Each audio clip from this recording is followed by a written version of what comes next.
দুনিয়ার সব শিক্ষায় শিক্ষিত করে বিদেশ ভ্রমণ করিয়েছেন, বিদেশে পাঠিয়েছেন, তৃপ্তির ঢেকুর তোলেন। এতগুলো সন্তান আমার, একটা কানাডায়, একটা মালয়েশিয়ায়, একটা সিঙ্গাপুর, একটা আমেরিকায়, সবাই ভালো আছে, আমার আর কোনো চিন্তা নাই। এরকম তৃপ্তির ঢেকুর তোলে আত্মপ্রশংসায় ভোগে মুসলমান আছে না নাই? শেষ পর্যন্ত যেদিন মসজিদে এলান হয় ইন্না লিল্লাহি ওয়া ইন্না ইলাইহি রাজিউন, বাবার জানাজা পড়াতে হবে, গোসল দিতে হবে, সেই শিক্ষায় বাবা তাকে শিক্ষিত করে নাই। কাফন পরাতে হবে, সেই শিক্ষা বাবা তাকে দিয়ে যায় নাই। এমনকি নামাজের জানাজার প্র্যাকটিক্যাল বাবা তাকে শিক্ষা দিয়ে যায় নাই। জানাজার নামাজে কি দোয়া পড়তে হয় সেটাও শিখায় যায় না। এই শিক্ষার কি দাম আছে? 14 দেশে পাঠাইছেন, 14 সন্তানরে আত্মতৃপ্তির ঢেকুর তুলেন।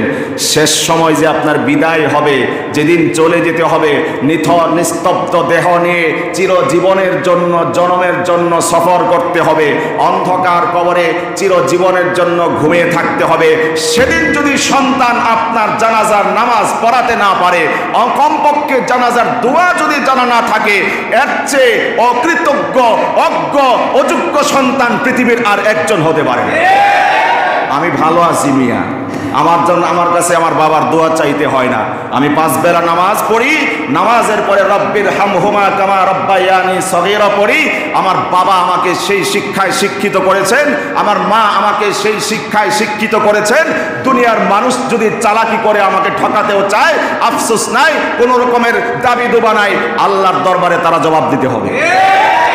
এটা আমি বলে কথা না, সমস্ত টুপিওয়ালাদের কথাই বলছি, সমস্ত টুপিওয়ালাদের পক্ষপাতিত্ব করে কথা বলছি। এদেরকে খুশি করেন, কমপক্ষে এতটুকু তো হবে। সন্তান অনেকগুলো জন্ম দিয়েছেন, 5 বেলার 1 বেলা মসজিদে আসে না, এমন মুসলমান বাবার সন্তান, প্রাপ্তবয়স্ক সন্তান আছে না নাই?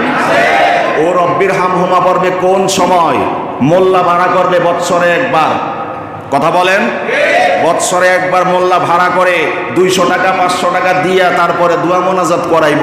কিন্তু কিভাবে দোয়া করতে হয়, কি পড়তে হয়, ঈসা আলাইহিস সওয়াব কিভাবে করতে হয়, এই শিক্ষা তো বাবা দিয়া যায় না।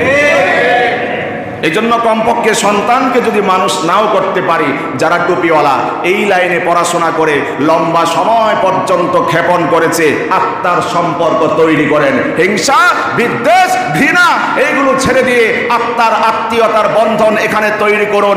যেদিন মারা যাবেন, না চাইতেই অশ্রু বিসর্জন দিয়ে আপনার জন্য সেই টুপিওয়ালা দোয়া করতে বাধ্য হবে। এটা তো হৃদয় মিশ্রিত দোয়া, হৃদয় উচ্চারিত দোয়া। এখান থেকে ফেটে উঠলে দোয়া বের হবে না চাইতেই, যদি এখানে সুসম্পর্ক তৈরি হয়। আর যদি হিংসা, বিদ্বেষ অথবা এর সাথে যদি বিরুদ্ধামূলক আচরণ করা হয়, তৈরি করা হয়, তাহলে যেদিন মারা যাবেন, অনেক হুজুর এমন আছে খুশিতে হাততালি না দিলেও আলহামদুলিল্লাহ পরে, এমন হুজুর সম্পর্কে আমি জানি। এমন জীবন তুমি করিবে গঠন, মরণে হাসিবে তুমি কাঁদিবে ভুবন।